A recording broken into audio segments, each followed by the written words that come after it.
sa Panginoon at sumusunod siya sa utos, sa kanyang mga utos ng Panginoon sa kanya.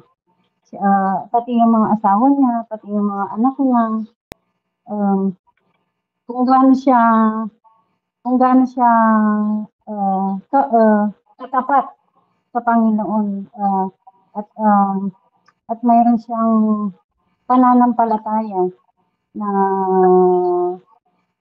at ano sa kanya at siya yung pinakamayaman doon sa lugar na yon. Kaya siya pinagpapala sa Panginoon kasi tapat lang siya sa Panginoon at ginagawa niya na lahat ng mga utos niya doon.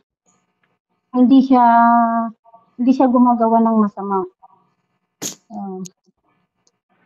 Pero ano, sa mga ano niya dito na 'di ba nag-aalay pa siya, naghahandog pa siya para sa mga anak niya kung nagkasala sila. 'Di ba kung gaano siya kabuti sa kanyang pamilya para maiwasan yung mga kasalanan. Kumbaga nag-aalay siya para sa Panginoon. And then, yung pagsubok ni Job sa kanyang buhay is ano, tines siya. Tines siya ng tines siya ng Panginoon. 'Di ba nag-usap-usap sila doon, dumating nga yung si Satanas para na parang inaano ng Panginoon na, alam mo ba na ganito yung si Job na tapat siya, sabi niya gano'n. Pero sabi naman ni na kaya mo naman pinagpapala si Job kasi ano siya, kasi ano siya,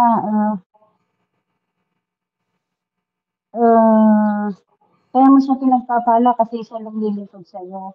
Pero kung susubukin mo yung ano niya, hindi mo alam kung isusumpa ka niya, sabi niya gano'n. Kaya kumbaga ang Panginoon at ang Satanas nakipag-deal kung hanggang saan yung faith ni Job sa kanya. Kaya pumayag ang Panginoon na gawin niya yung test na yun. Kaya yung unang test niya ay yung namatay lahat ng lahat ng mga hayop niya, namatay lahat ng yon. Tapos yung mga anak niya namatay din dahil sa lahat ng yon. Pero ang ginawa pa rin ni Job, yung sa mga nangyari sa kanyang buhay, sa lahat ng kinuha ng Panginoon, lahat ng mga mga ari-arian niya is imbis na i-ano niya ang Panginoon, kundi nag-ano pa siya, nagpuri pa siya sa Panginoon. Sumamba pa siya sa Panginoon. Sabi nga niya dito na ipinanganak akong walang dala at mamamatay din akong walang dala. 'Di ba? Sabi nga niya, 'di ba pag nanganak tayo, 'di ba walang as in tayo, as in pag lumabas tayo, as in wala tayong parang ganun yung ibig sabihin ng at mamamatay tayo na wala din tayong dala. Ganun yung niya. Pero sa kabila ng lahat ng iyon, pinuri pa rin niya ang Panginoon.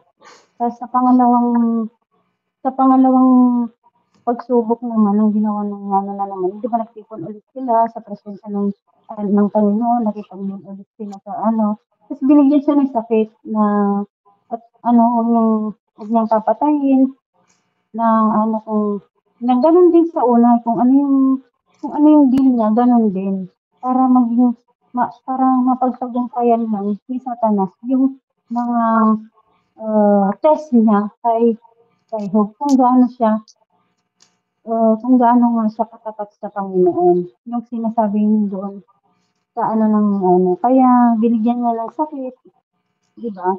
Pero ang nakakaano doon yung asawa niya na sabi niya na kuwan na na nagsalita siya na ano, mag-aano ka pa ba, yung parang mag ano, magpupuri ka pa ba sa Panginoon, mananampalataya ka pa rin sa Panginoon, ah, ginawan ka naman ng ganyan tapos pupurihin mo pa, gano'n. Tapos ang sabi ko, yung mabubuting bagay lang ba yung nakikita natin, yung tatanggapin natin, sabi niya. Yung hindi, sabi niya dito, nagsasalita ka ng walang kabuluhan. Mabubuting bagay lang ba ang tatanggapin natin mula sa Diyos at hindi ang masama, 'di ba? Kasi ang ang ano natin dito, yung yung ano dito sa buhay ni Job, kung i-a-apply natin dito sa buhay ni Job dito is yung ano, kabutihan ng Panginoon sa atin yung ano na tayo, yung maging ang pag-ibig natin sa Diyos, na yung totoo na natanggapin natin na walang walang kapalit, na walang interes sa buhay natin, 'di ba? Yung magiging ano natin, yung, maging ano tayo, yung maging pag-ibig natin sa Panginoon, i-ano natin dito sa Second Peter verse Second Peter chapter 1. Hmm? Second Peter. Second Peter chapter 1 verse 3. Second Peter. Chapter 1, verse.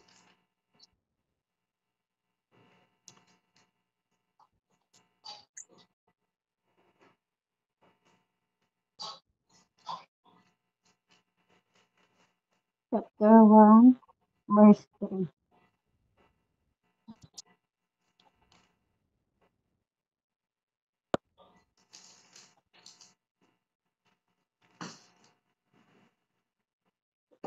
Verse 3. Sa Tagalog, dikit na siya. Purihin First Peter 1 verse 3. Purihin natin ang Second. Diyos. Second Peter chapter Ah, 1 verse 3. sorry. Second Peter chapter 1 verse 3.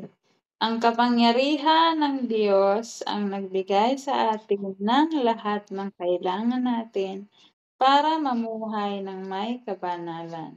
Ito'y sa pamagitan ng pagkakakilala natin sa Kanya na tumawag sa atin. Tinawag niya tayo sa pamagitan ng kapangyarihan niya at kabutihan. Amen. Di ba? Ang kabutihan ng Panginoon, ang ano pa rin sa atin, di ba?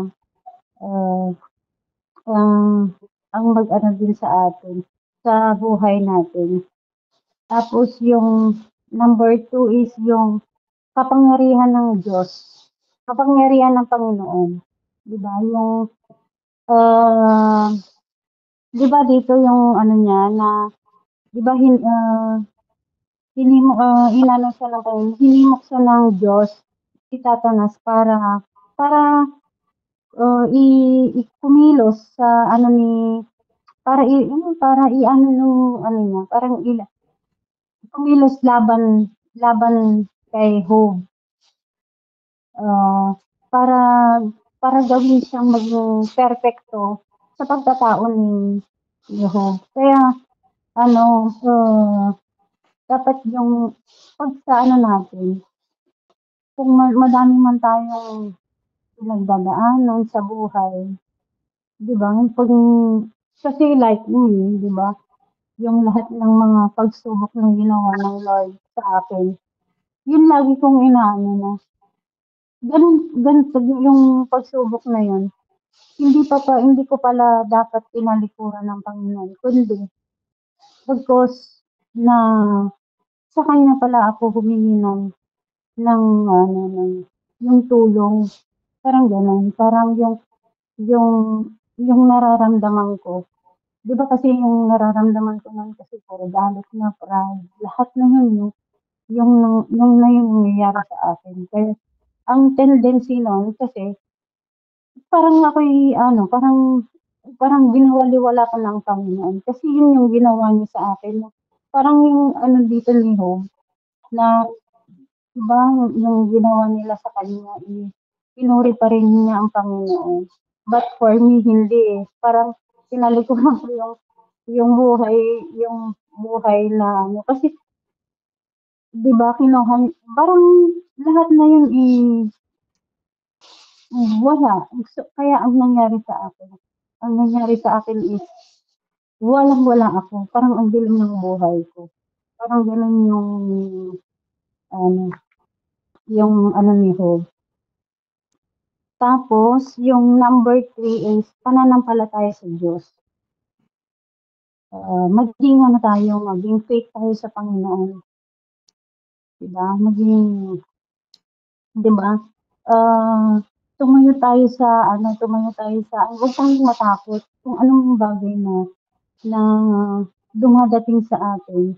Huwag tayong matakot, huwag tayong, ah, mawalan ng ano, ng pananampalataya at huwag tayong mawalan ng pag-asa, ah, at piliin natin na, sambahin ang Panginoon. Piliin natin na magpuri sa Panginoon. Whatever na na struggle sa buhay na dumadating sa buhay natin, maging ano tayo, maging maging ano tayo, ah, maging manampalataya sa Panginoon. Dun sa Proverbs 3 nga, dun nga nung sinasabi ko yung Kawikaan 3:5 and 6 na trust in the Lord with all your heart na ano, na wag yung sarili natin yung ano natin.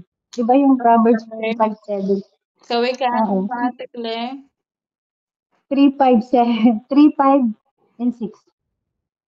Chapter 3 and chapter 3. Kawikaan, ay bakit nasa baba ako? Kawikaan 3. Mm. Kawikaan 3, 6, 7. 5 and 6. 5 and 6. Chapter 3, 5 and 6. Alalahanin mo ang Panginoon sa lahat ng iyong ginagawa at ituturo niya sa iyo ang tamang landas. Huwag mong isipin na napakarunong mo na. Matakot ka sa Panginoon at huwag gumawa ng masama. Amen. Amen. 'Di ba? Uh, ano tayo lagi sa Panginoon. Kung ano man yun, 'di ba? Yun lagi kong itinetestimony sa inyo nga na yun nga na nawalan ako ng faith sa Panginoon. Kundi tinalikuran ko siya, kundi sa iba ako umano, yung parang sa iba ako humingi ng mga tulong, bagkus pala is sa Panginoon pala natin idulong yung mga ano natin, yung mga hinanakit natin sa buhay ba. Kaya ano, yun ang ano natin maging uh, mag-ano tayo sa Panginoon, stand firm tayo sa Panginoon para makamit natin yung eternal life na ano natin sa buhay natin, 'di ba? Para maging hindi tayo maliligaw, ano natin, 'di ba nga na yung sabi nga niya dun sa ano, yung I am the way, the truth, and the life, sabi nga niya, dun tayo sa Panginoon para bigyan tayo ng magandang maituwid niya tayo sa magandang dadaanan, 'di ba? Tapos yung number 4 is katapatan ng Diyos, Hmm. 'di ba? Katapatan ng Diyos, yung ah, si Job nagtiwala sa Panginoon para para yung nagtiwala siya sa lahat ng ano, kasi ano talagang napaka-inspiring talaga yung buhay ni Job. Kasi kahit na gano'n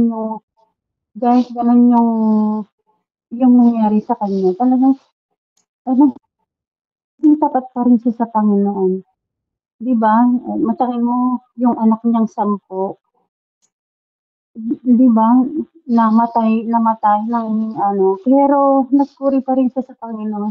Pero 'pag ako'y siguro yun, ewan ko lang, minsan, 'pag ako siguro yung 'pag namatayan ng anak, hindi ko alam kung ewan ko kung ano yun, kung magiging gano'n ako kay kay Hope. Siguro ke-questionin ko lang siya, bakit gaganon ka lang siya, 'di ba? Parang ano, maging tapat tayo sa Panginoon. Huwag tayong lumihis ngayong nakakakilala na tayo, ngayong nakakaintindi na tayo ng salita ng Lord. Huwag tayo na lang lumihis, diretso na natin. Kasi madaming benefits 'yan para sa atin naman 'yun, eh, 'di ba? Hindi lang naman sa blessing, hindi sa dumadating na blessing natin, kundi yung spiritual natin lumalago. Yun na yung gusto ng Panginoon para sa atin. Parang sabi ko nga eh, doon ko lang na-realize na ano, doon ko lang napagtanto na, gaganda pala ng mga message ng Lord. Pero sabi ko sa sarili ko, Lord, gawin mo akong mas better pa ngayon. Sabi ko gano'n. Kaya ito yung sinasabi doon sa Lord na pinagpupray ko yun. Gusto ko maging better pa na matutunan ko ng mga salita mo.